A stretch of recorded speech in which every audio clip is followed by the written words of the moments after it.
On Friday, June 24th, 2022, the U.S. Supreme Court overturned Roe v. Wade, the landmark decision that had granted the legal right to safe medical abortions. This decision gave power to the states to make their own decision as to the legality of abortion. Because of trigger laws, many states already had made the decision to, at best, complicate and endanger the lives of women, or at worst, create umbrella bans that would threaten and ultimately destroy women's lives. Of course, this issue has been hotly debated and voiced by politicians, churches, mothers, women, people with uteruses, and everyone else in between. But little can be argued against the significant role the religious right has played in this topic for the last 50 years. But what if it wasn't always this way? What if what you knew and understood about a Christian stance on abortion wasn't built on doctrine or scripture, but rather political motivation? I'm Harley. And I'm Tim. And this is the Deconstruction series.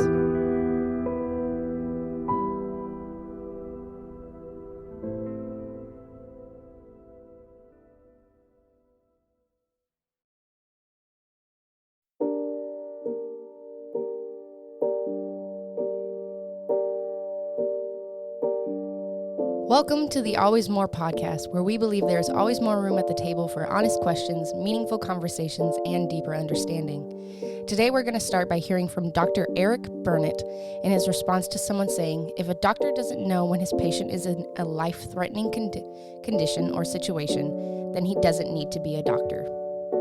So I'm going to give you a clinical scenario, and I want you to tell me when you would deem an abortion medically necessary based upon your understanding of both the law and medicine. Okay, so get your thinking cap on, and let's get started. So we have a 25-year-old woman with a past medical history of pulmonary arterial hypertension. Her last echocardiogram showed that she had mild to moderately reduced right ventricular systolic function. Her last right heart catheterization showed that she had a pulmonary arterial systolic pressure of 70 millimeters of mercury. Her pulmonary vascular resistance was also elevated. She was told by her doctors not to get pregnant. Unfortunately, her birth control failed, and she found out that she was pregnant after 6 weeks gestation and therefore could not get an elective termination of pregnancy, but she had an interdisciplinary team of physicians who monitored her condition very closely. As her pregnancy progressed, she became progressively more short of breath, having dyspnea on exertion and decreased exercise tolerance. Her doctors managed this by changing around her medications and increasing her diuretic dose. She was stable during this time.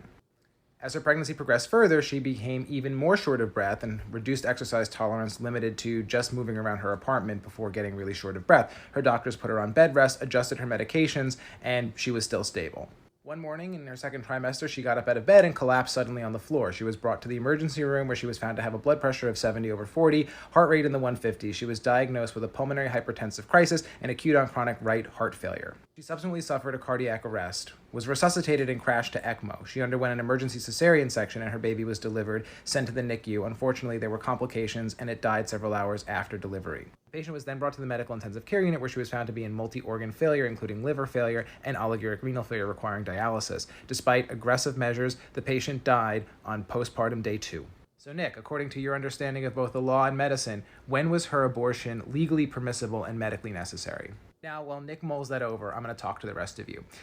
The reason I bring this up is to highlight just how complex all of this is. It isn't black and white. Medical emergencies could be subtle, or they can develop in a matter of minutes to hours, and patients can decompensate. And unless you have been in a situation where you are in front of a critically ill, decompensating patient, managing them, making real-time life and death decisions, these types of comments carry absolutely no weight. This issue is not simple, it's not easy, and it's very hard and complex. Yeah. That sounded horrible. To say the least. Oh, man. I'm going to say something real quick, and then we're going to move forward. So for those of you listening that consider yourself on the conservative side of this issue, and you're already ready to turn this off because an embryo is a human life and that's the end of it, I need you to hear this. Hear me. I hear you. I myself, as you will hear throughout this episode, am coming to terms just recently with certain points and ideas regarding abortion. And I'd like you to just be patient and hear how I, a straight white man who was raised in the evangelical culture and was defending the life of the unborn, even to the extent of hosting debates in my high school, had begun to seek perspectives I might have been missing on this issue. My stance, not my feelings on this, has just very recently changed, and probably not for the reasons you might be thinking of. This is going to be interesting. Yeah. We're going to throw in a trigger warning before we go any further. It's going to be a very emotionally charged episode. It's very personal, obviously, to me as a woman, but I've also known several people who have had abortions. And then I would assume Tim, as a person who cares for women and things of that nature, it's very difficult when it comes to a very serious topic like this. Right. As you probably have not heard already, or if you're watching have not seen, Chris is not here with us. He just, long story short, a lot of not issues with him, but like, what's the word I'm looking for? Just scheduling. Yeah. That's the word. Scheduling, conflict, and yeah. So we were already recording this further back than we wanted to, and then there was more stuff that happened. So long story short, Chris wanted to be here. He couldn't. And then lastly, a lot of what we're going to say is sourced. Mm-hmm. We wanted to make sure that a lot of what we say today is not just our opinions or our feelings, though that's not important. That is important. But we also wanted to bring in experts and statistics and things that you can look at and go, yeah, that makes sense. Mm-hmm. And so, that's what we got. All righty. Well, first, we're going to do what we have been doing and establish some ground rules and definitions, just so you can keep them in the back of your mind and recognize some of the common thoughts that people will have throughout the episode. So the first one is abortion. So according to Harvard Health Publishing, abortion is the removal of pregnancy tissue, products of conception, or the fetus and placenta, aka afterbirth, from the uterus. Notice there's no condition as to the intent or health of the mother when referring to this definition. Right, yeah. A lot of people will use the word abortion as only the intent to take away life. Right. And that's not what it does medically. So anyways, ectopic pregnancy. According to the American College of Obstetricians and Gynecologists, an ectopic pregnancy occurs when a fertilized egg grows outside of the uterus. Almost all ectopic pregnancies, more than 90%, occur in the fallopian tube. As the pregnancy grows, it can cause the tube to burst or rupture. A rupture can cause major internal bleeding. This can be a life-threatening emergency that needs immediate surgery. Mm-hmm. And as we listened into that from Dr. I lost his name. Dr. Eric. These life or death decisions, moments, aren't always foreseeable. Yeah. In long term, they can be very quick. Yeah. Anyways. The next one is miscarriage, and I noticed, Tim, you made a little note at the very beginning of this, if you want to state that. Yes, I didn't know this, but in the medical field, a miscarriage is basically a layperson's term for what more professionally known as is a spontaneous abortion. So what everyone has been calling miscarriage is, in the medical term, a spontaneous abortion. Okay, cool. So this is from medlineplus.gov. A miscarriage is a spontaneous loss of a fetus before the 20th week of pregnancy. Pregnancy losses after the 20th week are called stillbirths. Miscarriage is a naturally occurring event, unlike medical and surgical abortions. A miscarriage may also be called a spontaneous abortion, like we said, and other terms for the early loss of pregnancy include complete abortion, which is where all of the products or the tissue of conception leave the body, an incomplete abortion, only some of the products of conception leave the body, an inevitable abortion, symptoms cannot be stopped and a miscarriage will happen, infected abortion or septic abortion, which is when the lining of the womb or the uterus and any remaining products of conception become infected, and then a missed abortion, the pregnancy is lost and the products of conception do not leave the body. Right. And this is really a problem because politicians who don't know these terms create laws with their definitions or their understandings, like the layman's term for miscarriage, that further complicate treating women. And so, like, for example, there's a new Texas law that requires doctors to report women who've had miscarriages to the government because the term incomplete abortion is listed as a potential complication from elective abortion. So if you were to have a miscarriage, so here's a scenario. you wanted to get pregnant. Right. You're 20 weeks pregnant and something happens. And because there is a incomplete abortion in your case, the doctor has to report to the government. You could have picked out a name. You've probably done gender reveal. You've done all these things. And now an investigation can start on you because Is this of this. also saying, because I assume when most women get incomplete abortions, they go to have it become a complete abortion because you don't, because if you leave all of that, the tissues from conception inside your womb, it will become an infected abortion, and that can lead to serious health issues. Yeah. And so that's what I assume is what happens. The women go to be like, hey, I had a partial miscarriage. I'm still not feeling great. I don't know what's going on. Right. And is that like? Yeah, I think so. Yeah, it's basically just getting checked on like, hey, this happened. I just want to make sure everything's okay. Anything like that. So, long story short, it's not simple. Yeah. It's I not. mean, that is the theme of this series, and it's also the theme of this topic. It's not simple. Yeah. We think it is. We think it's just life or death. Right. But if we don't know all the definitions, which we don't because we're not doctors, we can create problems by trying to set rules that we don't fully understand the consequences of. Yeah. You know, we trust doctors for open heart surgeries, but not how to help treat women or how allow women and the doctor to make the choice to whether abort a child or not. Right. Or it's not even a child at that point. As if it's not like a whole type of doctor that specializes in care for women and uteruses and, vaginal health, aka a gynecologist and obstetricians. Love that. Yeah. Is it me? Oh, it's me. I'm sorry. No, you're good. Bodily autonomy. So this is a good one to know. According to John Letzing at World Economic Forum, bodily autonomy is the power of women to make choices about their own bodies without facing coercion or violence. However, a United Nations Population Fund report has suggested that roughly half of all women are denied bodily autonomy. In the 57 countries surveyed, the proportion of women aged between 15 and 49 are able to make autonomous decisions when it comes to sex with partners or husbands, contraception, and seeking health care range from 87% to as low as 7%.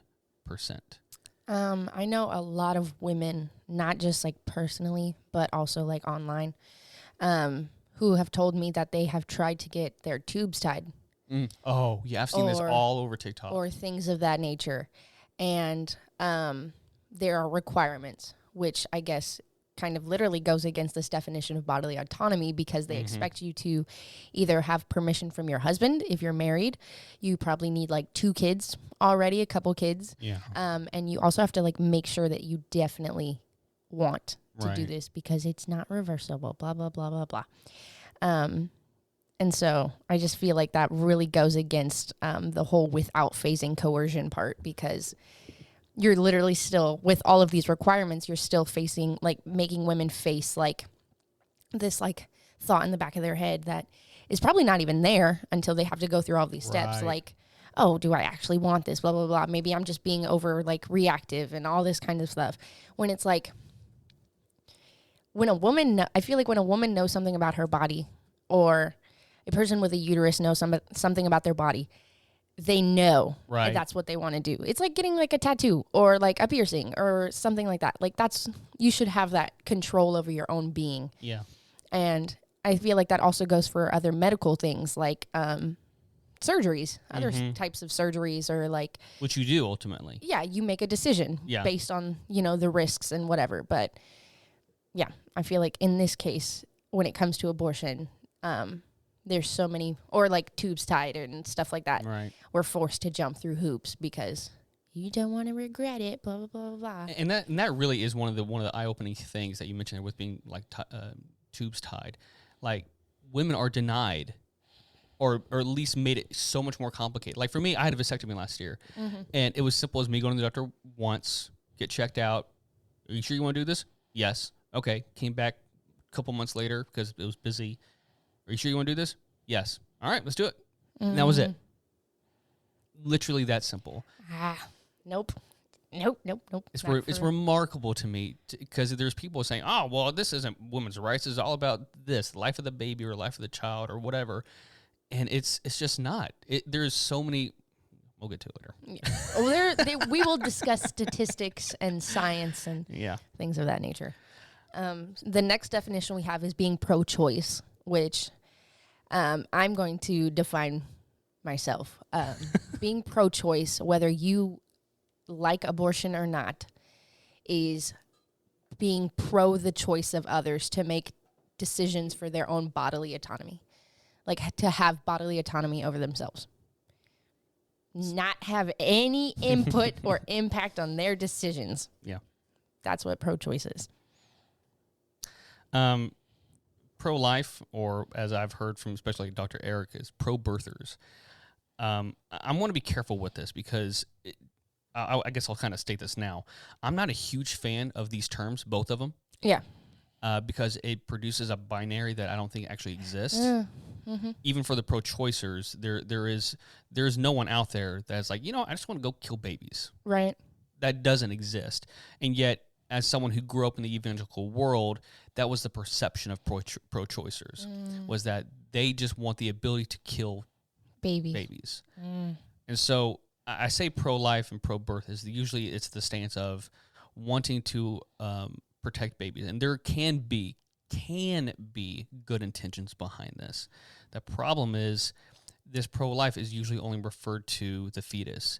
And sometimes there are so many issues, as we have already stated and we will discuss later, that complicates that. It's not simple as just there is a life or there is not a life inside that woman's body. So that's why I say pro-life and also pro-birth, because more people are just wanting there to be pro-birth, and it's because it's a political agenda. That's all I got. Very good. So these are a lot of terms and things that will be referenced throughout the episode, so just keep them in mind. Yeah. You ready to dive in completely? Let's go for it. All right, guys. We'll be right back.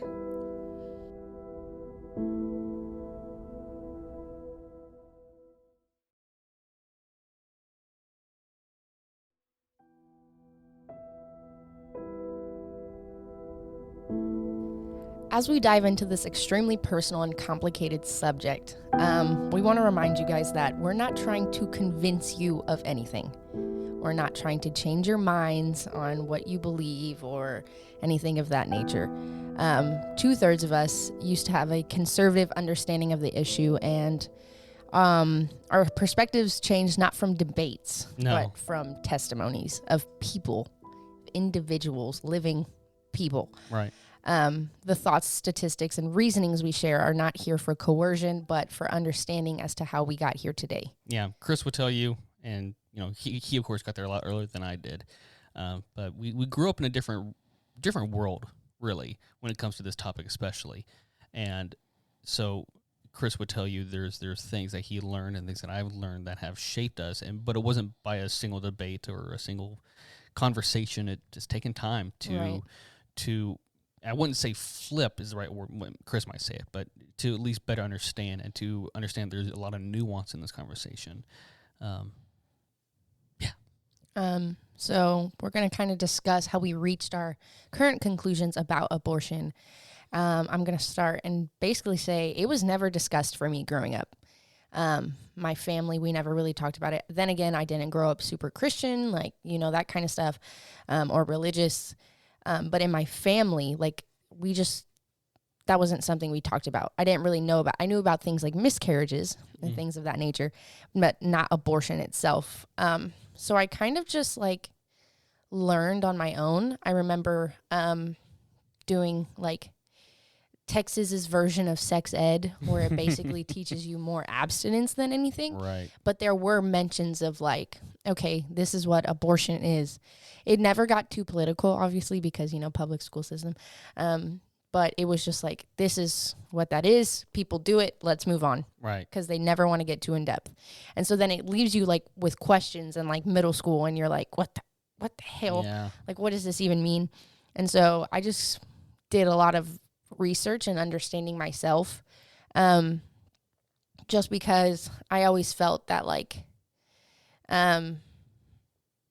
it's, as a woman, I would prefer to have rights over my own body.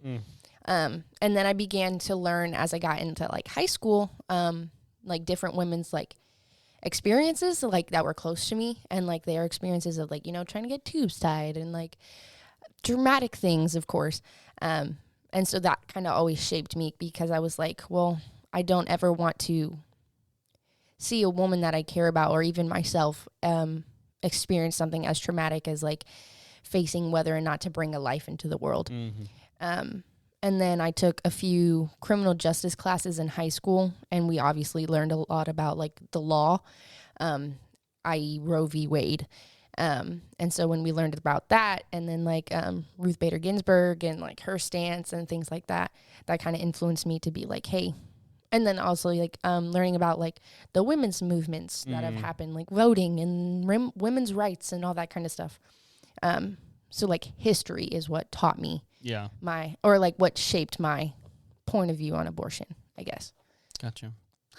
Yeah, for me, I mean, obviously I grew up in the evangelical culture, so it was taught as this super evil, black and white, you're killing babies, you're killing children. That was it, plain and simple. And so me growing up, as I began to try to understand it for myself, it was really about, okay, this is a life, this is the life begins at conception, or whatever that line is. And that was the most fundamental, important thing to me. And so as I began deconstructing, a lot of what helped put me in that direction was just listening to women, listening to, as you correctly put, those with uteruses, and hearing their stories about what it means to have or not have rights, and what it means to, because there is a history, there's a rich history to what women can or cannot do with their bodies. Yeah. And so it began to unravel to me that it's not just about the potential life in the body. As I'll get to later, my biggest thing regarding this discussion is what net can do the most damage as regards to whether you're pro-choice or pro-life. What umbrella decision will ultimately cost more lives or not? And so for me, I'm not going to state everything yet because it's complicated. You'll hear some of my, you'll kind of get where I'm coming at, because there isn't just a black or white answer for me. Though I am for women's bodily autonomy and am pro-choice at this state of my life, it's not just as simple as that. Right. So, you ready to move forward? Yeah, go for it. All right, let's do some stats. And this is the U.S. because... Yeah. Yeah. This is also another thing to clarify. This information that we're going to share, and we're also going to get into the history later, this is all strictly United States based. Except for one little stat that I'll share later, but yes. Just because that's where we live. I guess I feel like that's common sense.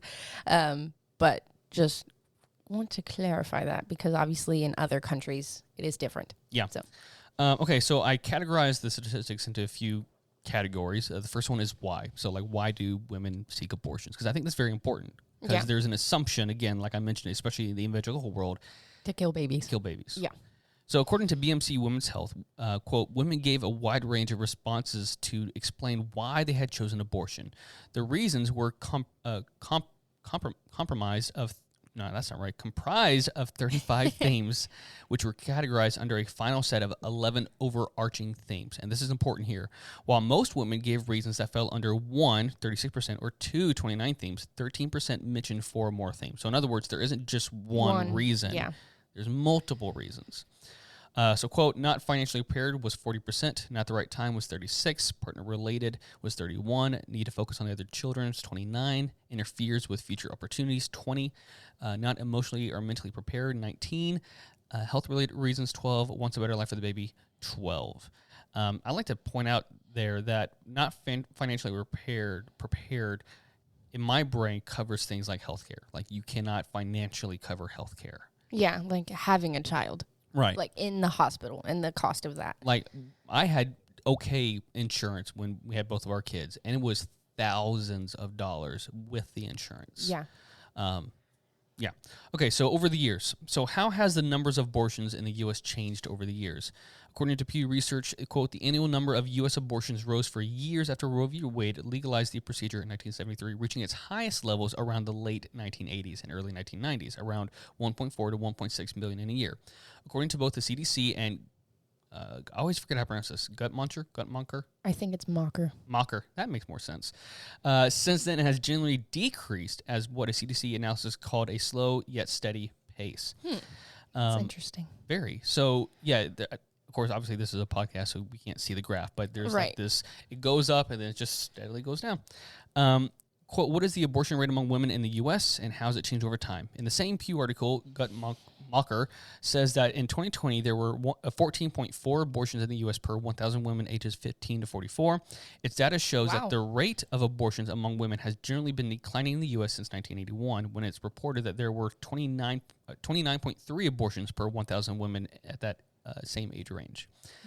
The CDC says that in 2019, there were 11.4 abortions in the U.S. Per 1,000 women ages 15 to 44.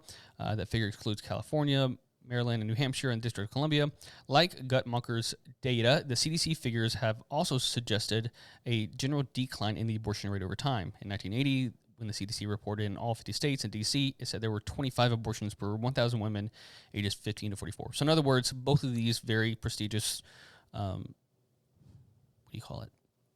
Sources, not just sources, but where's the word? The reporting, I can't remember. What's the word I'm looking for? Like, I can't read your brain. Statistical research. I don't know. Anyways, they show this decline in abortions over time. All right, so let's talk about when. The vast majority of abortions, and this is extremely important to me, happen around 9 to 10, occurring... What? 9 to 10 weeks, excuse me. Oh, okay. Occurring during the first trimester of a pregnancy. And 9 to 10. I was like, oh, God. In 2019, 93% of abortions occurred during the first trimester, that is, at or before 13 weeks of gestation, according to the CDC. An additional 6% occurred between 14 and 20 weeks of pregnancy, and 1% were performed at 21 weeks or more of gestation. And I feel there's a bigger medical reason for the ones that occur 21 weeks and over. Yeah, that's not happening because people were like, oh, you know I don't want this child. Yeah, I made a room, I got a crib and everything. You know what? Nah. JK, I changed my mind. It's not for me. All right, so when it comes to, because we talked about healthcare and we talked about women's bodily autonomy, this is important. Maternal mortality. So this is the maternal mortality ratio, deaths per 100,000 live births. So according to the Commonwealth Fund, New Zealand has 1.7 deaths per 100,000 live births. Norway 1.8. Netherlands. Is this like in individuals or like percentages? No, it's a rate. So out of 100,000 live births, 1.7 women will die. Oh, so like 2 people roughly. Right. Oh, okay. Okay, cool. Norway 1.8, Netherlands 3, Germany 3.2, Sweden 4.3, Switzerland 4.6, Australia 4.8, UK 6.5, Canada 8.6. Now remember, this is 8.6 out of 100,000 people. France 8.7, United States 17.4. That's double the next developed nation, France, 8.7. Around 1/3 of U.S. pregnancy-related deaths counted up to 1 year post-birth occurred during pregnancy. Let me say that one more time. Around 1/3 of U.S. pregnancy-related deaths counted up to 1 year post-birth occurred during pregnancy. So 17% of deaths occur on the day of delivery. 52% occur after delivery or postpartum. 19% of all maternal deaths occur between 1 and 6 days postpartum, 21% between 1 and 6 weeks, 12% during the remaining portion of the year.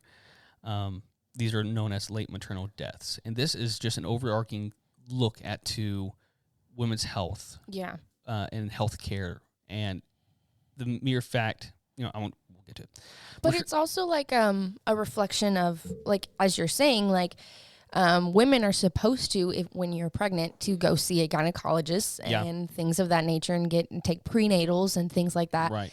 But because the cost of medical expenses is so goddamn high, people can't afford that, which in turn can lead to this mortality rate for women.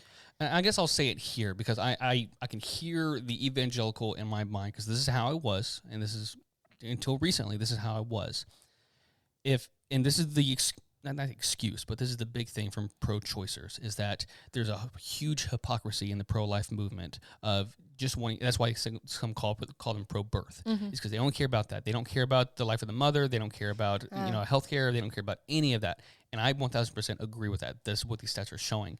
And the mind of the evangelical will go, well, that's still no excuse to kill a baby. Like that's usually the mindset. Okay. I understand that. I get that. We're going to get to this later, but this at least to me paints a clear picture that it's not just about pro-life or pro-death or pro-choice, whatever you want to call it as an evangelical. These stats show that there is something deeper going on here. That these other countries, these other developed nations, they're doing okay. Yeah. But the U.S., there's something really wrong. Yeah. So here's more stats. Maternal care workforce. This is the supply of midwives and OBGYNs. The number of providers per 1,000 live births. In Sweden, it's 78. Australia, 75. Norway, 65. U.S., 15. The U.S. is the only high-income country that does not guarantee paid leave to mothers after childbirth. Yep. I will say this outright. If Christians claim to be the party of pro-life, then these numbers and these stats should be vital. Yeah. Because you should not only be pro-life of the baby, you should be pro-life of the mother. Correct. And ultimately, that doesn't just affect the mother there and then, but this affects generationally. Oh, yeah. If you don't fix these problems at the root, it's just going to create a bigger domino effect. And then imagine how this also impacts the families of these individuals. Right, which we're actually about to kind of see here. Public opinion. So this is Pew Research in 2022. About 6 in 10 adults, 57%, disapprove of the court's decision that the U.S. Constitution does not guarantee a right to abortion and that abortion laws can be set by states, including 43% of who strongly disapprove, according to the summer survey. About 4 in 10, 41%, approve, including 25% who strongly approve. About 6 in 10 Americans, 62%, say abortion should be legal in all or most cases, according to the Summer Pew Research survey. Surveyist. That was the word I was saying. Oh, okay. Little change since the March survey conducted just before the ruling. That includes 29% of Americans who say that it should be legal in all cases and 33% who say it should be legal in most cases. About a third of U.S. adults, 36%, say abortion should be illegal in all 8% or more 28% cases. That is insane to me that a group of, 9 people get to make this decision for a whole population of a country. It's a minority. Okay, continue. Sorry. Remind me to talk about Europe before we move on to the next big subject, okay? Oh, okay.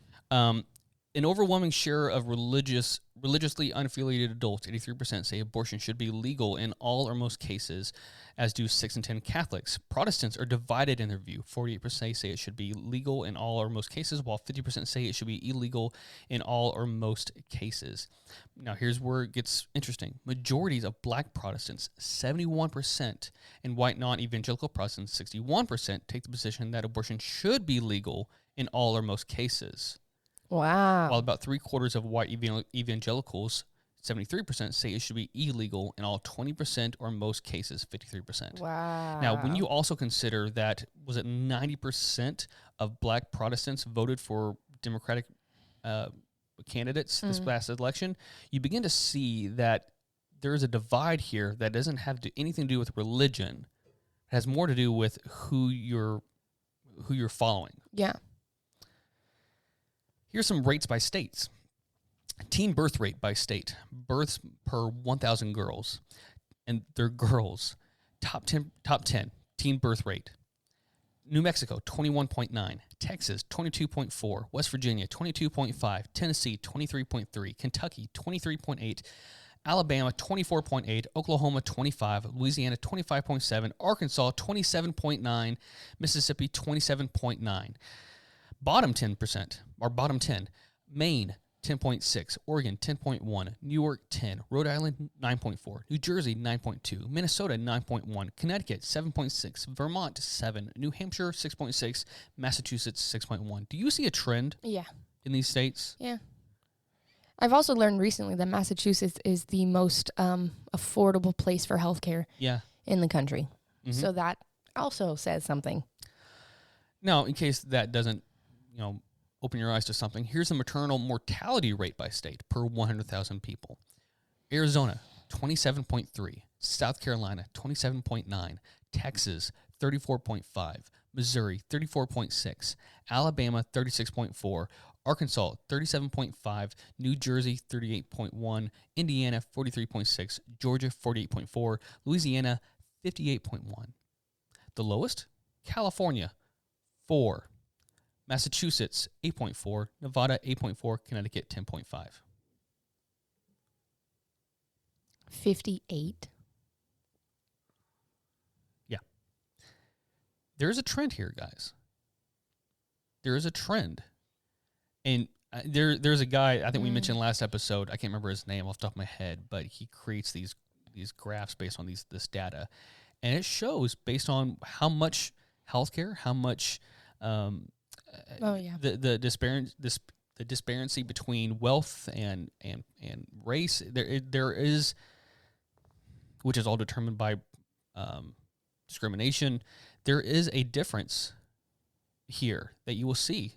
Yeah. We have these numbers are what really begin to shook me. Yeah. Because again, if you are the party of pro-life, these numbers should be horrifying to you. I don't know if you know this, but Texas, if it was its own independent nation, it would be like number 7 as far as GDP in the whole entire world. You cannot begin to tell me they couldn't afford healthcare for mothers. California's they have 4 per 100,000. Yeah. I see you wrote down foster care system. Did you have anything you want to write about that or say anything about that? Because I couldn't find anything, to be honest. So it's more of, I guess, personal experience. So this disclaimer is not going to be based off statistics. But I have known several people who have been in the foster care system, and most of the time they are adopted by their own family members, distant family members, whether that is grandparents or aunts, uncles, etc. But there's also many instances where children stay in the foster care system for a very long time. And it's a very messed up system. In the area in which Tim and I live alone, there are several like women's shelters and things of that nature, and like foster care, social services, just in the area. And it's interesting to see how many there is per the population of the area. It's a lot more than I feel there should be. Yeah. Simply because a lot of these kids end up in these systems, and it's usually a generational thing that is perpetuated by this system, and they just kind of stay in it. I took a couple of criminal justice classes in college as well. And very often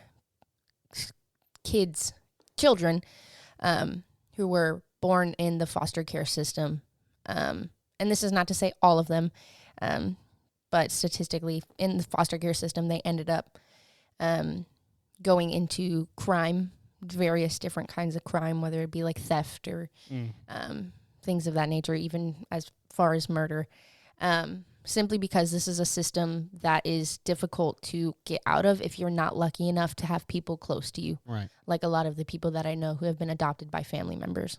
Yeah. And that's kind of like the first excuse I think of the church is be like, oh, you can just put them up for adoption. And if you know anything about adoption, it is expensive. Very. Not just internationally, but also within the United States. Yeah. And so to force people to give birth and to contribute to a system because they don't have money to take care of their children, it's just perpetuating a system that will never end. Yeah. Yeah, and there's this is by no means saying that there aren't good people who foster and adopt, because there are some of my favorite people in the world have fostered for many years, and they're wonderful people. But this system it's not perfect. Yeah. I did find some stats for you real quick if you let me go over. This is from the Annie E. Casey Foundation. Where is it? here we go. The likelihood that a child will be abused or neglected in the United States has improved slightly in recent years. 8 in 100,000 kids under 18 were confirmed victims of maltreatment in 2020 after holding steady at 9 per 1,000 from 2015 to 2019. Here we go. 2020, 219,964 children under 18 entered foster care in the U.S. at a rate of 3 per 1,000 people. The rate of entry has hovered at 3 to 4 over per 1,000 for 2 decades. 2 decades. I'd like to pause here to point out, this is a question I think I posed 2 weeks ago. If the church's response to this is, well, just foster and just, the church should be able to take care of it, we've had 50 years to take care of it. Kids aged 1 to 5 make up the largest share, 30% in 2022 of foster kids. We've had time. Mm-hmm. The last thing I'll say before we move on to the next subject, because Europe entered my head, because that was one of the things that I always kind of relied on, was like, well, Europe has, I think, most of their countries there have, like, I think 15 weeks is the line, where anything before that is totally permissible. Like, you can walk in and ask for abortion. It's almost guaranteed. But after 15, it does get a little bit more sketchy. It gets more complicated. The difference, though, is that most of the European nations have a far better healthcare system, and that there are far less abortions necessary by 15 weeks. Yeah. I wish I had stats for that, but I just know that off the top of my head. Based on what we saw with maternal mortality, shows that. Yeah. So. Very good. Got some history for us? I do. I got some history. So, like I mentioned earlier, this information is strictly U.S. based. So this is not to be generalized or applied anywhere else. Just in the U.S., not even in Canada, not Mexico, nowhere else, just the United States. So, to start, abortion was common and legal in the United States until 1880, which is when it was made illegal nationwide. So for some historical context there, this is the beginning of the Gilded Age, where there were 2 political parties and their alignments were flipped. So this is when the Republican Party held what we consider now to be democratic values and ideals, like in the modern sense, and vice versa. So the Democratic Party held like what we consider Republican ideals. And that is not to be exact on the way we view things now, but just kind of some context for like how things were back then. Just Google Southern Democrats and you'll kind of get an understanding. Yeah. And so then this is also bringing about a period of the split Republican Party, which is beginning to make that change into what we now consider the modern day Republican Party. So this nationwide ban obviously did not stop the performance of abortions. They were just simply accessed illegally, like they will be. So like we see today, the wealthy obviously had zero problem still attaining abortions. However, poor communities, families, and women still struggled, although this did not stop them. So this time period into the 1900s and to the roughly like 1930s was known as the Progressive Era. So this is when many politicians were focused on reform, but this was mostly in political corruption, which I find ironic, but whatever. But also war. World War I was going on at this time, and society such as living conditions and the food industry. Not exactly like rights of individuals. So most families still struggle to survive following like the rationing of World War I, with veterans returning home either like severely wounded or mutilated from war, unable to work. So this was like a lot of women's husbands coming back and like either they were dead or they just had a leg that was gone, stuff like that, which caused them to not be able to go back to work. So women were still working while still trying to take care of their families. So as well as during this time period, the Great Depression was soon to follow in the late 1920s. So basically, women could not physically and economically afford any more mouths to feed in their homes. They could barely afford to live with themselves. Also, birth control in its various forms, at least at that time, and the effective ones that didn't involve like damage later on, such as like herbs and things that women would just, disclaimer, I guess, kind of thing, they would just shove it up into their vaginas, and that would obviously cause damage. Right. But they would do anything to avoid having children. But this, like, attaining birth control was extremely uncommon for the lower class, especially if you were like a woman of color. Like that was that was almost impossible. This would go on for decades until the clinical trials began for Inovid in the 1950s, which was the first form of birth control, like the pill. So in 1983, Diane Sands, who was she's a politician from Montana, she conducted a series of oral histories from 10 women who had abortions in Montana before it became illegal in 1973. All of the women emphasized that they wanted children. That was not a doubt in their mind. They all wanted to have kids, but only when they had the ability and the resources to raise them, which I hear often: don't have sex if you can't afford to take care of a kid, but don't get rid of the kid if you still can't afford to take care of it. So one of the women who went by EM or M was a married woman, and she had 3 abortions in the 1930s. And although trying several different types of birth control, she still ended up pregnant. She shared that during the Great Depression that her and her husband felt it was unethical to have children that they could not provide for. There were roughly 681,000 abortions happening per year during the Great Depression era. And this is from a source that will be in our show notes. But basically, attaining abortion would still not be easy in the mid-20th century. The cost of abortions, still illegal, mind you, at this time, was increasing as well. So this was up into the 40s, 50s, and 60s. This would prove to be even more significantly difficult for women of color, as many doctors would refuse to perform an abortion on a woman who wasn't deemed a respectable woman. Roe v. Wade, the Supreme Court case, occurred in 1973 that held the constitutional protected right for a woman to obtain abortion prior to the viability of a fetus. So that's basically like the history of it before it became officially legal in the last, how many years is that? Until recently? About 50. About 50? The last 50 years. 90, yeah, 50 years. 50 years.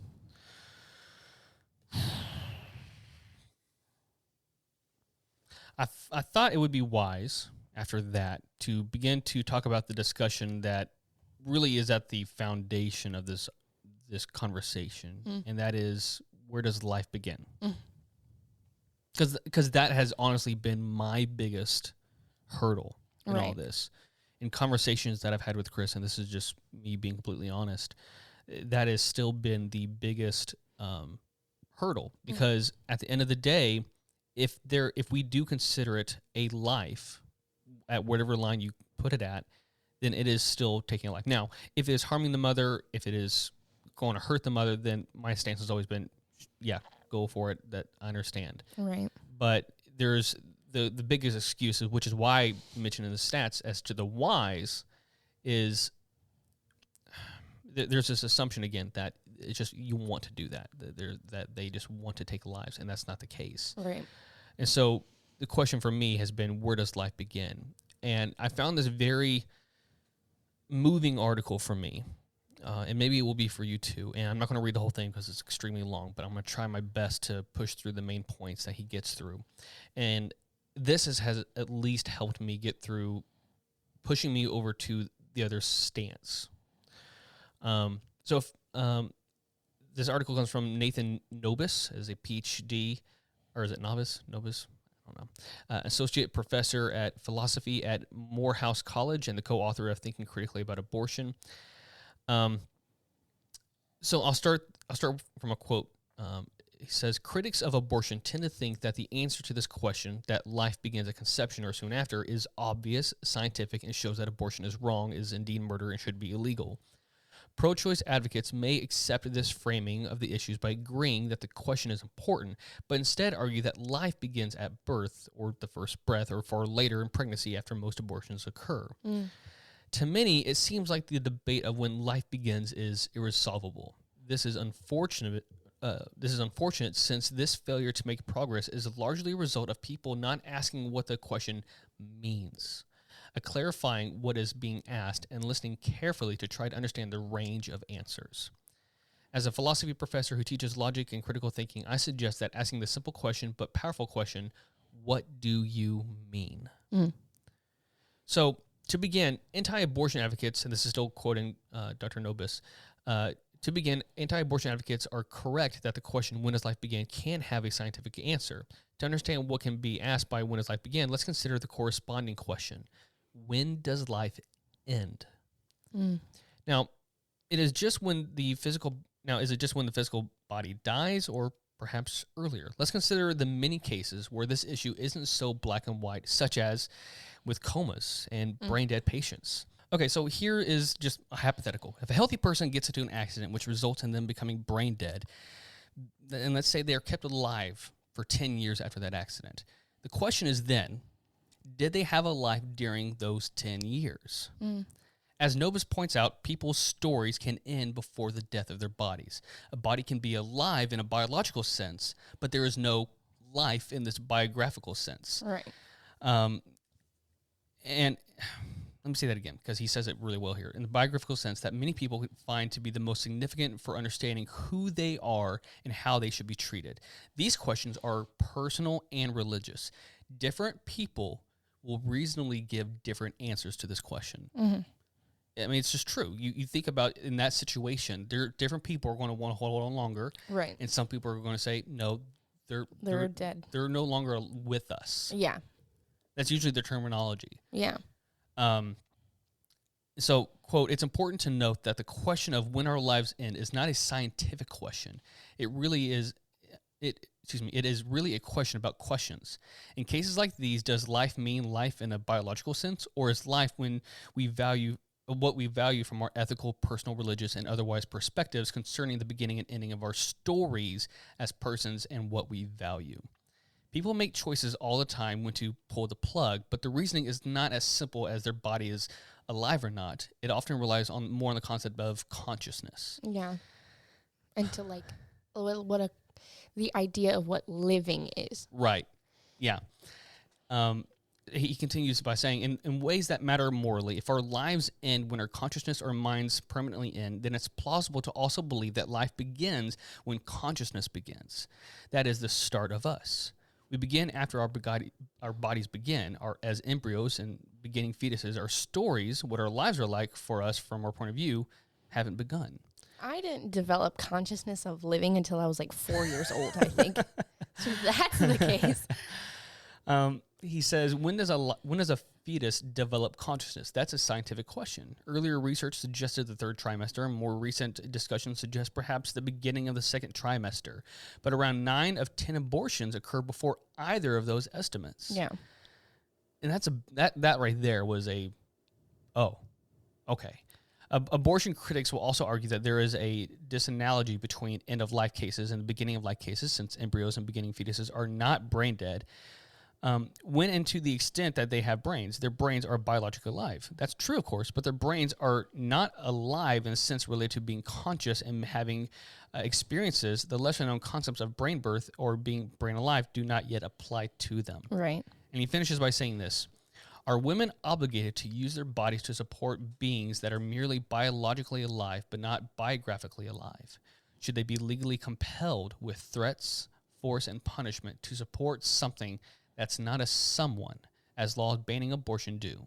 Put in these terms, the answers are easier than before. I think he makes a really good argument. Yeah. This was one of the things, and I'll get to this later regarding umbrella decisions, but this was one of the articles, and I just read this recently, that really kind of helped me make a stance, because that life thing is important, and it should be. Yeah. It should be an important decision, just as a bodily autonomy. But that's why if you're going to argue with someone on the pro-life side, it's almost pointless to try to use the phrase "my choice" because in their brains it's your choice to murder someone. Right. My biggest thing is I hate when I see things like I see a lot of billboards that are like, oh, at blah blah blah weeks they grow fingernails. Yeah. What's that got to do with me? What's that got to do with me? That's not like Sorry. dead people have fingernails. If that's the case, you know what I Yeah. mean? So it's just like, I think this answers like a great question of like, obviously it's still going to be up to the individual person, Right. what they consider like living. But at the end of the day, my reason, like my belief is that that should not be determined by someone else who is not the one carrying the child. Yeah. Yeah, there was an interview with what's his name? Not Neil deGrasse Tyson. What's his name? He's like a staunch atheist, and he wrote The Office, the original British one. Oh. What is his name? People will know it when I say that. But anyways, someone asked him, like, because, it was Stephen Colbert. It was an interview with him and Stephen Colbert. And he asked him about life after death. He's like, what do you think life after death will be? And he goes, I don't know. Like, what do you think life was before birth? It was just nothingness, and there wasn't no things. And that really kind of made me relate to this. Is it Ricky? Yeah, Ricky Gervais. Yeah. Yeah, thank you. And it basically said something along the lines of, it's just, there was nothing. There was nothing there. And it really kind of painted a clearer picture for me of, like, at that certain line, there is nothing there. Yeah. You know, we'll get to later about the Bible and stuff, actually right up next. Mm-hmm. But in a scientific sense, which is what a lot of, this is when pro-lifers like to Care about science. Yeah. But to me, this argument is very compelling. And what's more compelling is that the time of which this would mean anything as far as consciousness, 9 out of 10 abortions happen before that. Yeah. And so anytime abortions happen after that, it's usually because something really is wrong and the mother could die. Right. It has nothing to do with intent, has nothing to do with wanting to harm someone. Yeah. So yeah. Yeah.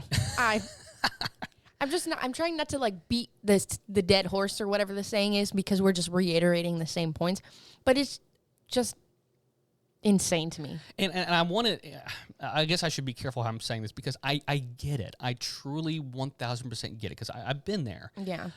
If it is a life, then yes, we should be advocating for life. That is a biblical theme. But don't just advocate for that life. Well, not just that, but this issue is so much more nuanced than that. Yeah. Because life is very subjective. There is no scientific consensus on when life begins. Yeah. There just isn't.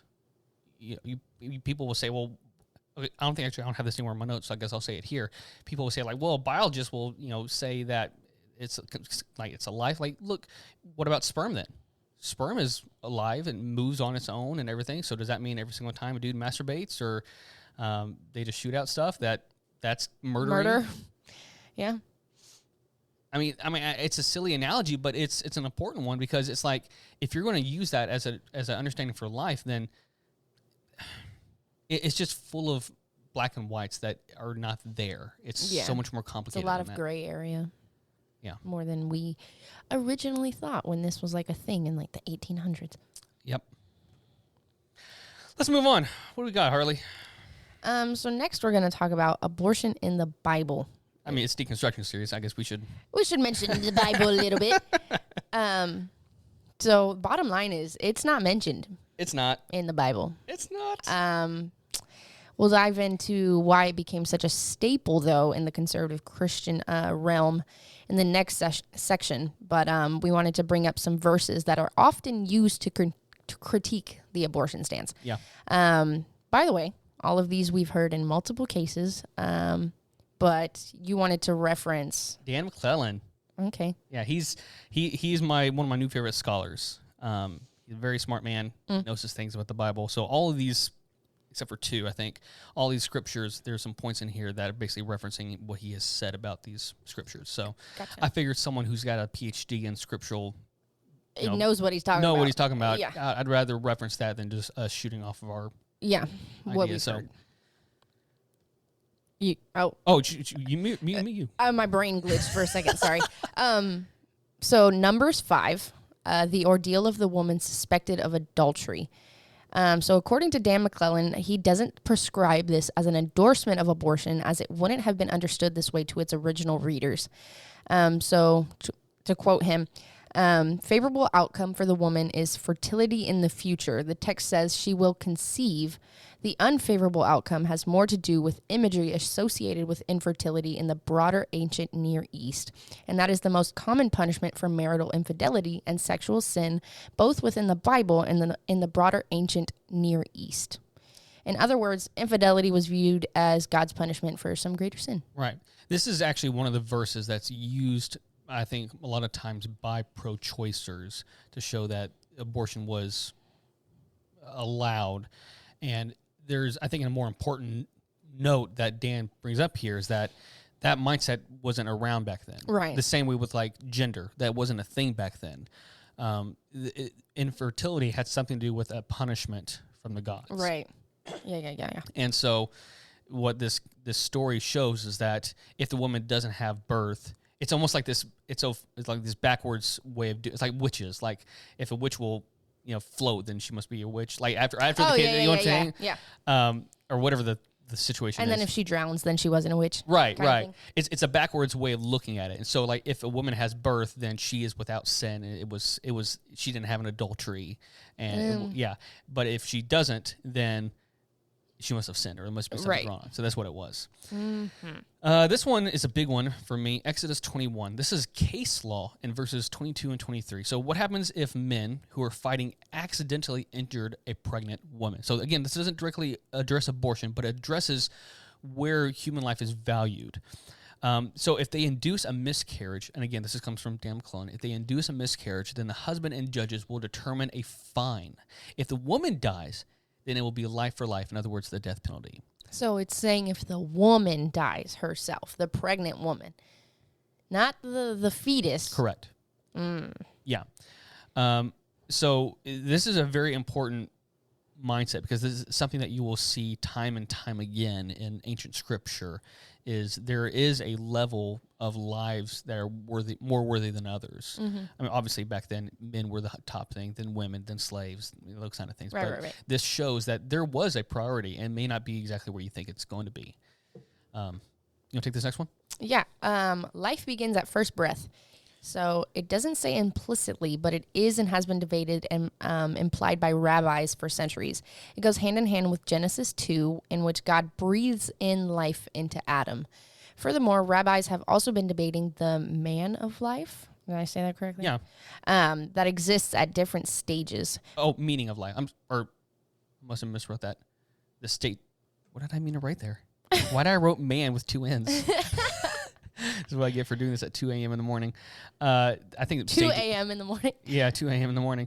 I think it's stages of life, or the meaning of life that exists at different stages. I think that's what I meant to write. Oh, okay, cool. So to reiterate, rabbis have been debating the meaning of life, or what is a better word? Yeah, I guess meaning of life is pretty good. That exists at different stages. For instance, in the Talmud, which is essentially a Jewish religious law book, before 40 days, it's just water, and after 40, it's something else. What does that mean? So essentially, exactly what it means. Like it was suggested in Jewish law that before 40 days, whatever's inside there is just water. And then afterwards, it actually becomes something else, which is complicated. There's actually many different options, but it's something more important, whether it's life, whether it's, they don't actually know, but it's something living. Oh, okay. So yeah, in other words, it's complicated. Yeah. Makes it even less clear. Yeah. Okay, so another big one that a lot of people like to shout out, Jeremiah 1:5, before I formed you in the womb, I knew you. My question to this, and this is not Dan, this is me, how far does this go? Because remember, like how far back? Right, because remember who wrote this. This is ancient people with an ancient understanding of fertility. Does he know us? Does God know us? Does he know the fertilized egg that doesn't implant? What about the vanishing twin and the one twin that does and is absorbed by the other twin? Do you know about those cases? Yeah. Where twins are literally absorbed, other embryos are absorbed into the other? I see that on TikTok a lot. Well, what about the placenta? There is this this understanding of I knew you before you're in the womb. It assumes that we know where that life begins, or because if there is I'm not even talking about miscarriage. I'm talking about like all the failed conceptions. Because if life begins at conception, then what about all the failed ones? Yeah. Because it was there. That didn't plan. So God knows you before the life carried out. I wanted to say this because it's such a, what's the word I'm looking for? It's a prideful thing to say. You see, we don't know exactly when life can begin. We can make these assumptions. We can ultimately guess where life is important or where it ultimately biologically, scientifically makes sense. But to use scriptures like these, you're using it as a weapon, ultimately. Yeah. Because it's not black or white. We see in these other and even like in the scriptures themselves, it's really not black and white either. No, it's not. So I wrote this down, so let me see if this makes any more sense. So the question is, does the Bible declare when life begins? No. It definitely advocates for life. But to use the Bible and its scriptures that were written thousands of years ago by people with ancient understandings of conception to apply to a very modern scientific understanding of life and abortion is ignorant at best and manipulative and harmful at worst. Yeah. And that's where I want to get to in all this, is that we can find value in the scriptures and the Bible, and definitely I would agree with that there is a value of life. I 1,000% agree with that. The problem is with this understanding of life in the womb, it's so far beyond what these people understood. Yeah. So far beyond. And as we see with the different contradicting and interesting verses, they didn't understand everything. Or at least if you really wanted the extreme, God didn't explain it to them. Oof. So it does anger me when people use scripture as an excuse or as a weapon to shame and guilt people about this topic. Because, again, most of these abortions are not happening out of malice or even at the later stages of pregnancy, but they're happening out of desperation. Yeah. Or because people chose to be, I guess, a little bit more responsible than to bring a life into a world that they cannot take care of. And in the U.S., that's a very real thing compared to other nations. Mm-hmm. Yeah. Or even afford to give birth alone. Right. You know? All right. What we got next? Relationships with abortion in the church. Okay. Wanted to kind of clarify, because it's different, because as we see here, the American Christian church seems to have a more black and white answer to this question than the Bible does itself. Right. They like to have like the answer for it. Yeah. Or like the reason that they've just kind of gathered from. Yeah. You want me to take this, or do you want to go into it? You go for it. Because obviously I'm not that familiar with the stance of abortion in the church. And when I did learn about it, I was just like, oh, that's bullshit. Okay, so obviously, as we've already discussed, this is a very complicated and messy point, but I'd encourage you all, as I have recommended in the past, to read Jesus and John Wayne by Kristen DeMay to see how the church, as large entities, changed their positions on the matter. But here's basically a small summary I heard from NPR's History podcast Throughline with interview with Elisa Harper, I'm going to butcher these last names, so forgive me, Rund Abdel Fattah, Ramtin Arablouei, and Randall Palmer. That's pretty good. Apologies. But in case you didn't know this, the Southern Baptist Convention, one of the largest Protestant organizations in the U.S., passed resolutions in 1971, 74, and 76, before and after Roe, affirming the idea that women should have access to abortion.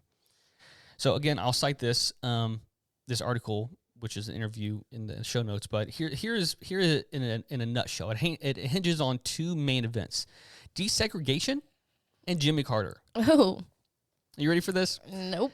Basically, in the years leading up to 78, segregation was being punished by the government in many areas, like hospitals, schools, and basically anything receiving tax breaks from the government, as it should. Sure. And because of this, many white students were moving to so-called segregation academies run by evangelical leaders as tax-exempt religious schools.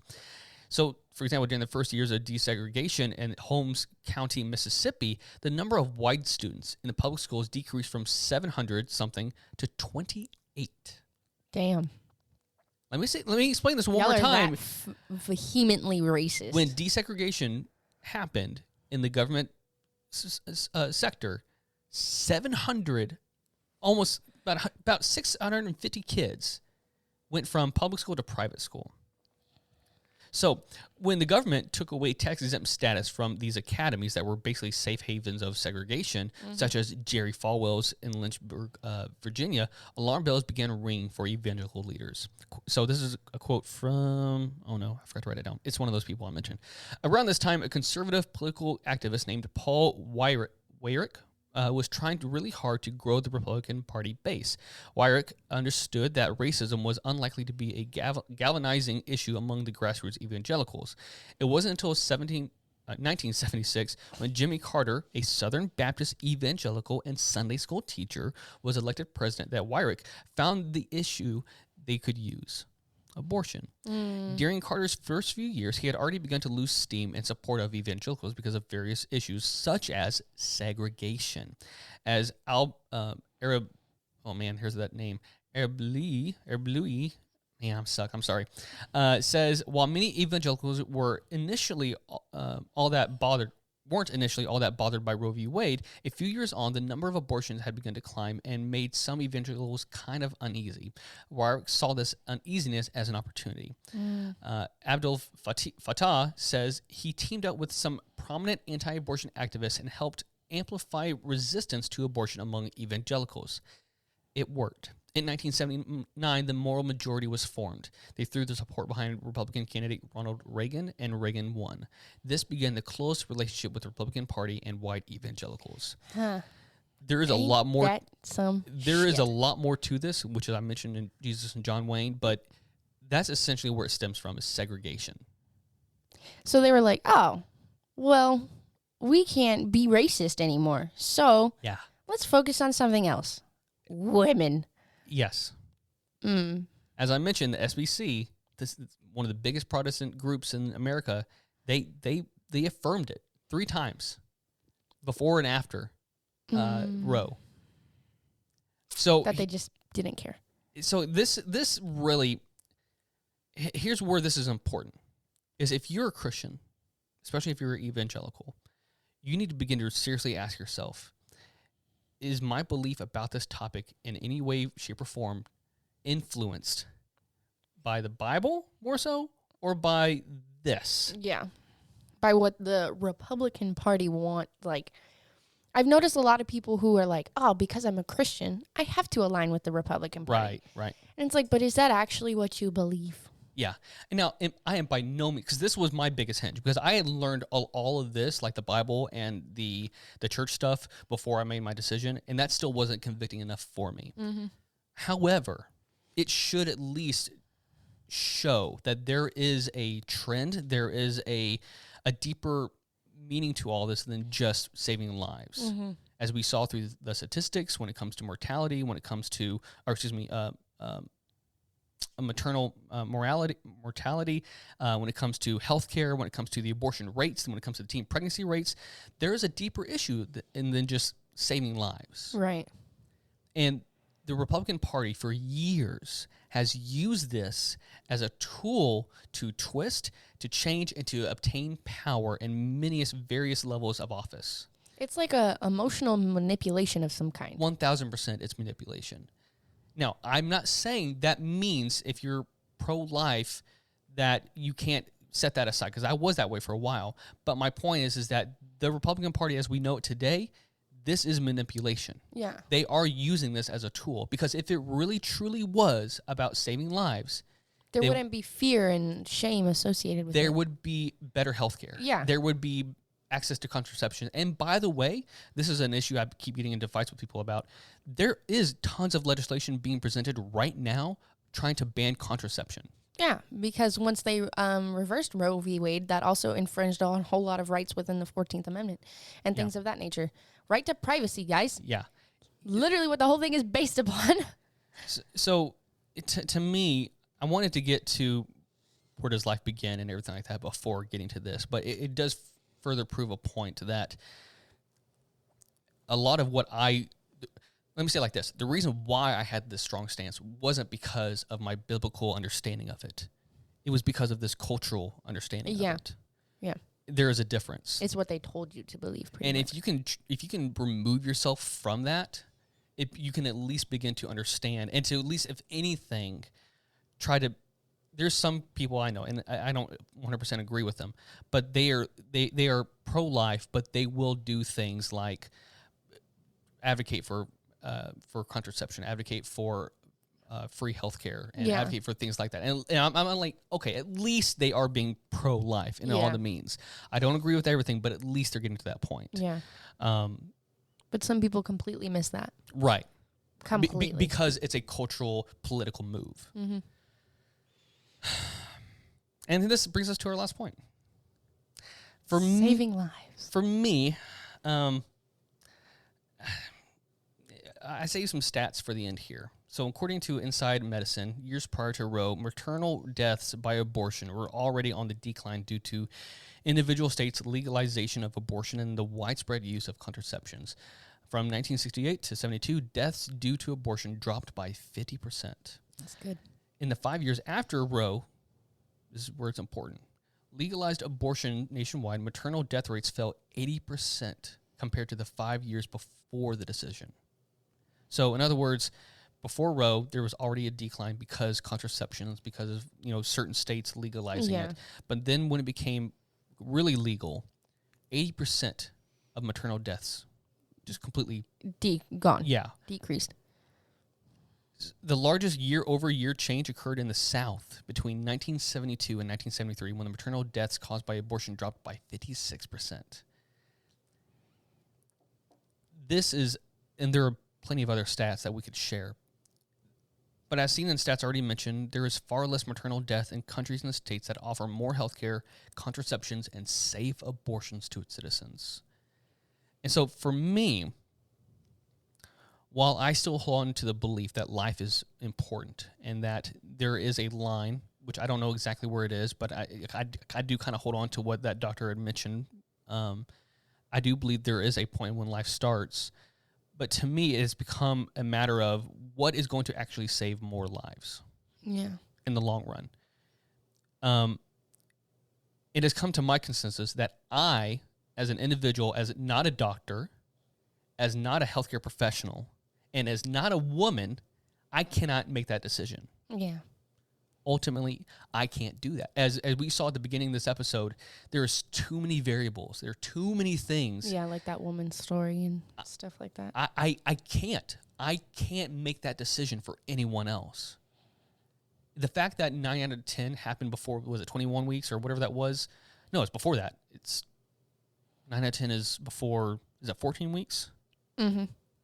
Or 15 weeks, I think it was. That alone shows me that this is not malice. This is not some evil thing corrupting our nation or whatever. Right. It is about women who have rather no other option when it comes to those early stages, or when it comes to the last stages. It's purely survival. So, furthermore, in my goal to save lives in order to prevent harming individuals with blanket rulings that often complicates medical professionals from making the best recommendations, it seems wiser and safer to leave the decisions between a woman and her doctor. Mm-hmm. That's just me. I agree. And that's why I have changed my stance from pro-life to pro-choice. I agree with bodily autonomy, and I agree with the position behind it. But for me, what really changed it was, even if I agreed that life began at conception, it is still not my decision, nor within my understanding of trying to figure out when or if it's okay to abort that pregnancy. I just feel that if men were in this situation, like they were the ones that had the babies, how different this would all be. Exactly. And that's just my thing, is I can't be in your shoes for that. Yeah. And that really was another moving thing for me, is I can't position and imagine that self for me. And so how would I dare infringe that myself on you in that way? Yeah. And so I just can't. I just can't. And I think the weight of like an abortion on someone with like a uterus, when you have reached the point where you decide that you want an abortion, you know this is a lot more serious than just taking a plan B. Yeah. This is like, oh, this could be very traumatic, emotionally, mentally taxing. This can bring shame. This can all of that. Like, and so when you reach that point where you're like, yeah, I just still need to do this because I can't take care of a child, it's so much more. There's so many other factors that go into it than just being like, oh, yeah, I just don't want a kid. I'm just going to abort it, get rid of it. It is so much more serious than that. Yeah. And I think that's what a lot of people forget. It's not like the easiest thing to just go and do. Yeah. Yeah. No, the most infuriating thing is seeing people, so-called Christians, standing out in front of clinics and everything. It's just, that is the farthest thing away from what Christ would do. Yep. So much, there is no, not only should we be advocating for pro-life policies, like healthcare and contraception and stuff like that, but we need to be relational in our faith and not impose our faith on others and not impose our beliefs on others, whether it's from biblical or, as I more alluded to earlier, political. Mm-hmm. That's not our place, especially when it comes to someone's own body. Absolutely. I agree. That's all I got. Should we go to break? We shall. Indeed. We'll be back.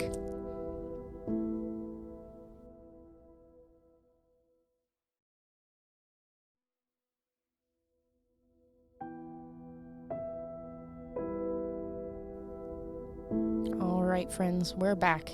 At this point in the pod, we are going to discuss some opposing arguments against abortion. Yeah. Some things that we maybe didn't discuss earlier, but or it could have been briefly mentioned that we didn't elaborate on, that kind of thing. Yeah.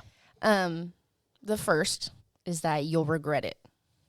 Tell us about this, Harley. I'm going to try and not be profane, but genuinely, what does that have to do with anybody else? Yeah. What does one person's regret have to do with you or your family or whatever? Do you know what I mean? Yeah. Because that's the same thing for, like, I don't know, regretting a tattoo, regretting losing a loved one, or like a past girlfriend or whatever. Like, what does their regret have to do with you? Are you just worried about hearing about it, maybe, when somebody confides in you, that kind of thing? But, oh my gosh, my throat. Hello? But even then, their regret is not your business or your problem. But that's also, again, assuming that they're going in there nonchalantly. Right. Yeah. Like, there isn't already a heavy burden on women going into these clinics. Absolutely. And then even then, if they do end up regretting it, which there are women who have gotten abortions and have regretted it, which they have already known beforehand, before getting this, like, serious, what is this, medical, it's not a surgery, medical procedure, there we go,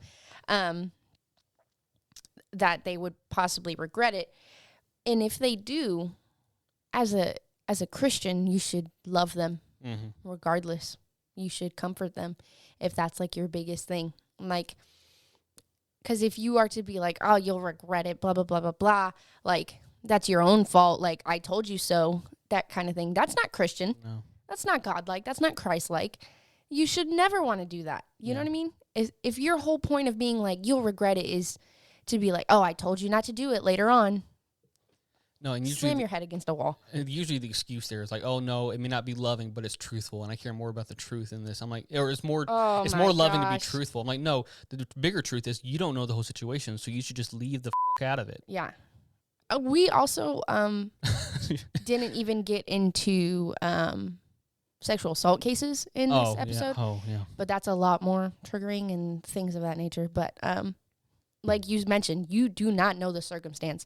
You do not know what this person could have gone through. Right. So we just basically went into things where women did want the kid, or, like we mentioned, they can't afford a child at that moment, kind of thing. So it was like that woman at the beginning of what Dr. Eric was talking about. Like, that woman should be allowed to have an abortion. Yeah. Like, she didn't know. Her contraception failed, and it ultimately led to her death. Yeah. And Like, the baby. Yeah, and the baby. Anyways, next up, but we still have contraception.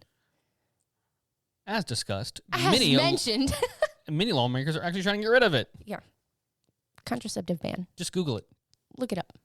It's right there on the interwebs. Next up. This one made me the most mad during my research. The Constitution makes no reference to abortion. Tim, would you like to start? Guns. Guys, guns aren't mentioned in the Constitution. Arms are, but arms can mean anything, like knives or swords. Yeah. Their arms has nothing to do with like a gun. It was also written at a time where it took about 2 minutes to load a rifle. So we're not going to get into that. Because this was the excuse by the Supreme Court in overturning Roe v. Wade, that the Constitution doesn't make an actual reference to abortion, and so therefore it's not an actual right, and therefore it has to be done through the law or whatever. But it's like, no, I'll let you take this next point, because you write out here with the P word. Yeah, privacy, which is literally what Roe v. Wade was based upon in the first place.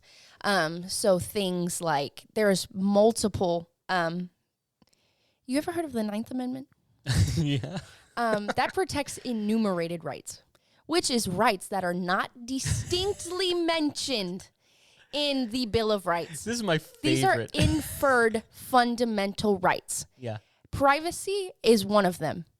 Therefore, abortion would be one of them, because that is a private matter, a private medical matter.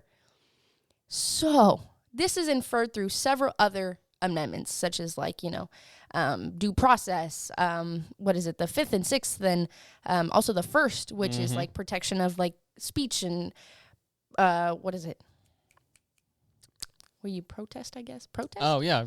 All of that. It's all protected under privacy, because that is an inferred enumerated right. So I did kind of research, and I'm just so angry about it. So basically, when Roe v. Wade was made, it went through this thing called strict scrutiny, where they basically looked at what a pregnancy is. They split it into the trimesters. So this is literally from Cornell Law School, covering... It started here? What? The trimesters, like the definitions for... I don't know exactly if that's when it started. Oh, that's just when they started classifying it? They started classifying it. Oh, okay. In Roe v. Wade. So basically, they said they split it, divided the pregnancy period into 3 trimesters. During the first trimester, the decision to terminate the pregnancy was solely at the discretion of the woman. After the first trimester, the state could regulate procedure. During the second trimester, the state could regulate but not outlaw abortions in the interest of the mother's health. But after the second trimester, the fetus became viable, which is what they considered life or something like that. But the state could not regulate or outlaw abortions in the interest of the potential life except when necessary to preserve the life or health of the mother. So basically, they were like, okay, before the third trimester, somewhere along the lines of the second trimester, life is viable. You cannot have an abortion unless it's in the better health interest of the mother, which, come on, common sense, kind of what we reflected on in all of the statistics. But it also said, like, that is not a life before then, and it is viable at the discretion of the mom. And so that made it become a fundamental right, which I also kind of looked up. And contraception falls under that. Did you know that? Contraception falls under fundamental rights. So I also had to look up the actual the Supreme Court case that reversed Roe, which is Dobbs versus Jackson Women's Health Organization. And I don't know if anybody knows about it. I don't think anybody's really talked about it, like that actual case that has reversed Roe. Basically, this new case, the defense that concluded whether or not something is a fundamental right, aka abortion in this instance, is because it is not deeply rooted in U.S. history and tradition. So you can look up this Dobbs versus Jackson's Women's Health Organization on Cornell Law School, because they reported about it. But because abortion is not deeply rooted in U.S. history and tradition, they revoked it as a fundamental right. Yeah. Which, as we have discussed today on the pod, it has been deeply rooted in U.S. tradition and history. Indigenous cultures were doing it long before the United States was established. As we mentioned, all throughout the 1800s and 1900s, women were getting abortions. There were enslaved women, who would shove cotton into their vaginas to prevent getting pregnant by their slave owners because they didn't want to birth another child into slavery. Yeah. That is rooted in U.S. history. And this is where I'm going to start getting emotional, but we're not going to do that. But yes.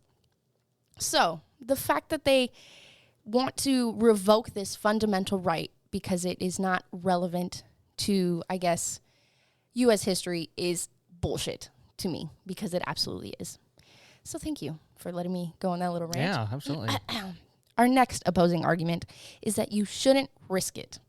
Yeah, that's the assumption that if you can't afford it, then you shouldn't. You should go into the mindset, if you have sex, you can risk it. Right. Abstinence. Well, number one, even forgetting that, contraception isn't 100 proof. Oh, yeah. It's not. There is nothing. I got some stats. Go for it. Among sexually active women who are, I think we've used sex more in this episode than any other episode prior. Probably, yeah. Among sexually active women who were not seeking pregnancy, 88% were using a contraceptive method in 2016, as this proportion has remained steady since 2002. Contraception use among women who were sexually active and not seeking pregnancy was lowest among 15 to 24-year-olds, 83%. Now, keep these numbers in mind here. It's still with pretty the high. Age. It is. 15 to 24-year-olds, 83%, and highest among 25 to 34-year-olds at 91%. Why do you think there is an almost 10% difference there? That's a great question. I think the simplest one would be finances. Oh, yeah.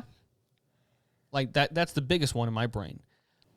Among women who were sexually active and not seeking pregnancy, those identifying as non-Hispanic white, another non-Hispanic race, or multiple races had similar rates of contraceptive use at 89%.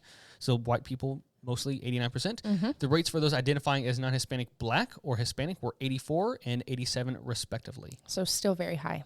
Yes. Some 86% of sexually active women not seeking pregnancy with incomes below the federal poverty level used a method, while 91% of those with an income at least 300% of the poverty. Let me say it again. Some 86% of sexually active women did not seeking pregnancy with incomes below the federal poverty level used a method, while 91% of those with an income of at least 300% above the poverty level did so. Right.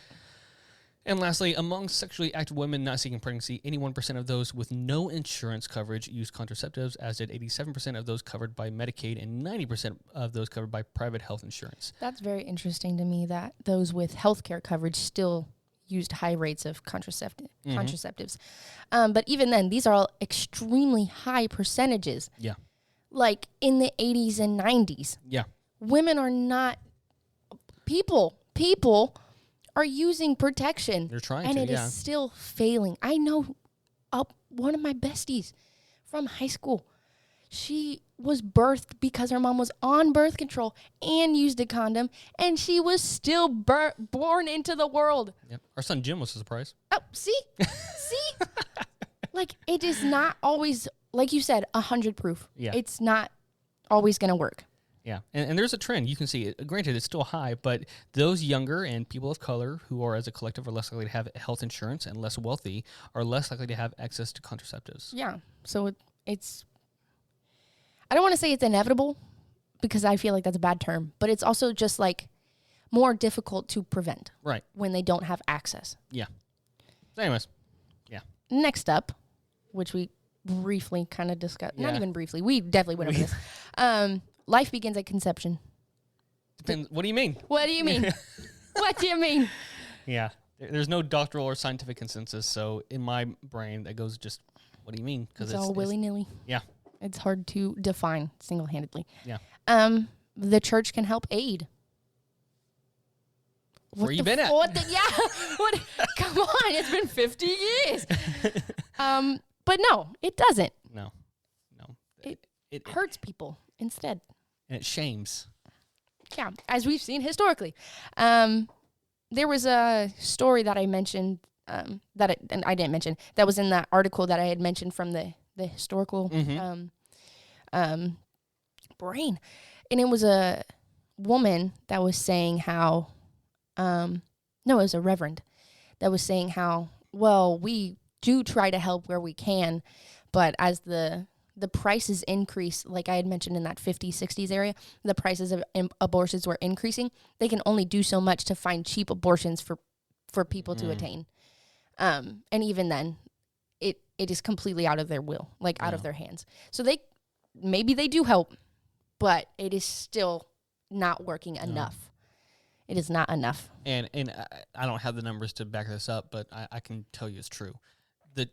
Collectively, what is donated to churches, they could very easily cover contraceptions and help insurance and things like that. They can cover healthcare things. They have the money to do so. Yeah, they just usually help the ones who can afford to benefit them the most. Yeah, that's what I've noticed. Mm-hmm. And last but certainly not least is the potential of life, potential of that child.